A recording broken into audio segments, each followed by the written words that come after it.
Thank you very much, Mr. Chairman. Dr. Kahl, thank you for your service. We had a good phone call the other day. I love your statement about this is a non-political position. This is a policy position and trying to help our military and the things in front of us because we've got problems. In 2016, 3 NATO countries, including the United States, they met their defense spend. Only 3. Now we've got most of them involved in it. How do you stand on that? I think it's important that all the NATO countries live up to their commitments that were made at Wales in 2014, the 2% threshold that you mentioned. And I'm glad that more of those countries are trending in that direction, but we can do better. Will you stay on top of it? Yes, sir. Yes.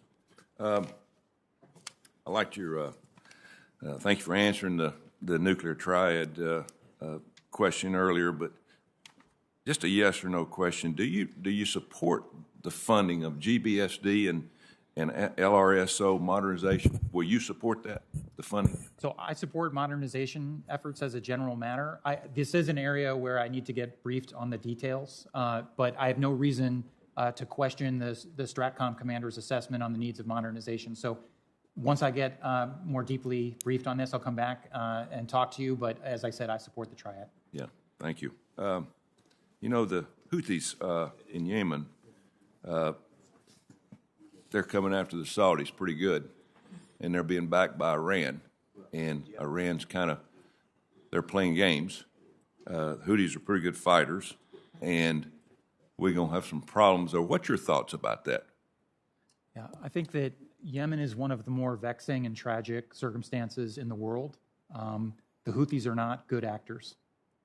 But the war itself has also brought about the greatest humanitarian disaster in the world, at least pre-COVID.